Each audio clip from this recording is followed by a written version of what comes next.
Airborne thermal imaging sensors have indicated the presence of vehicle tracks and recently disturbed earth across the brigade's axis of advance. Later, reconnaissance has confirmed the presence of a minefield, determined that it could not be bypassed, and located a potential breaching site.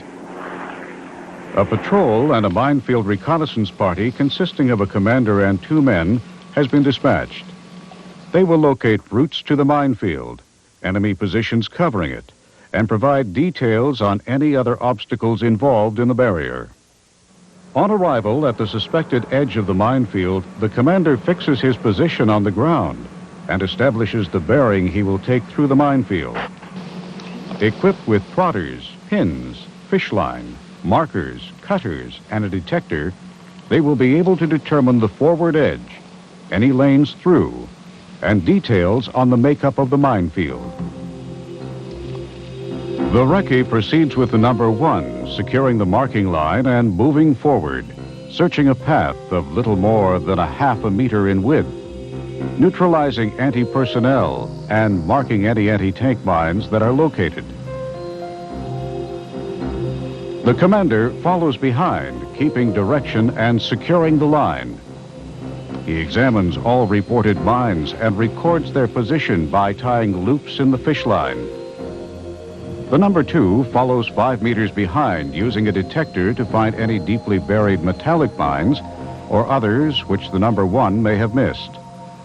When no more mines are encountered, it is assumed the forward edge of the minefield has been reached, and the party retraces its steps, picking up the markers and reeling in the fish line. On return to the starting point, all stores are checked to ensure nothing has been left behind which might reveal to the enemy that a reconnaissance has taken place. Hey, Sarge, we got one. Good. What kind? AP. On completing the recce, the fish line is laid out, which provides information on the limits, makeup, and density of the minefield. If sufficient strips of the minefield have been recce'd, its general parameters can be determined. It has been decided to immediately conduct a hasty, silent breaching operation and develop 2 lanes across the minefield, each approximately 8 meters wide and 120 meters in depth.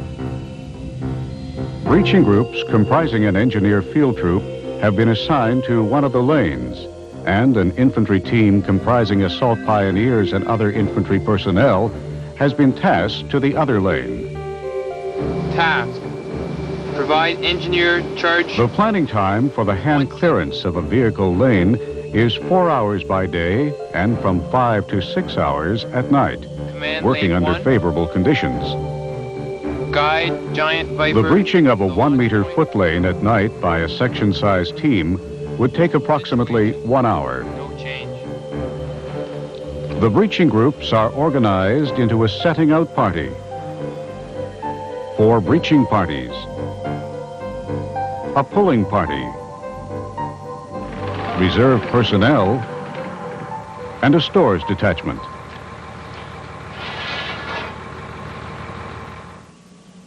The lane commander is responsible for the coordination of the breaching operation.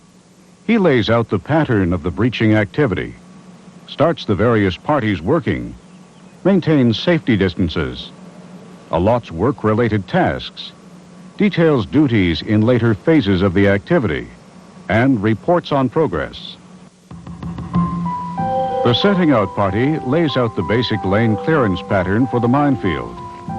They lay a base tape which provides the start point for the first breaching party, the right-hand guide tape denoting the edge of the lane, cross tapes to provide the start lines for additional breaching parties, and a finishing tape to mark the far edge of the minefield. Throughout, they neutralize and lift any anti-personnel mines encountered within a 1-meter wide lane centered on the tapes, and mark any anti-tank mines that are encountered. Each of the breaching parties are spaced at least 50 meters apart and work down a 2-meter wide strip. They detect, neutralize, and lift anti-personnel mines and place them to the outside right-hand tape. They also detect, uncover, and mark anti-tank mines, which are left for the pulling party. On completion of the clearance task on the 2-meter strip, the party returns and starts another parallel strip until the 8-meter wide lane is completed. The pulling party works behind the breaching parties, neutralizing and lifting mines and moving them clear of the lane. They then check to ensure there are no mines buried beneath the holes. In instances where noise or damage created by the detonating of a mine is not a problem, the pulling party can use cables to extract the mine from the ground.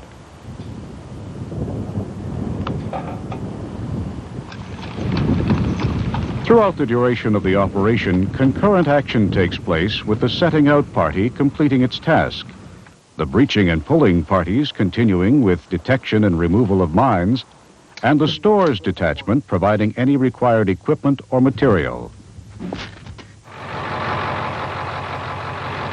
The minefield lane would be marked by the setting out party so that it can easily be seen by the oncoming assault group. Later, it would be permanently marked by follow-up elements. Should the breaching activity be discovered or significantly delayed, it may be necessary to employ Bangalore torpedoes or other explosive devices to quickly complete the opening of a vehicle lane or footpath through the minefield. Hasty, silent minefield breaching activities would normally be conducted at night or under conditions of limited visibility. They take time to complete and are continually subject to discovery by the enemy through his ongoing surveillance or through accidental detonation of a mine.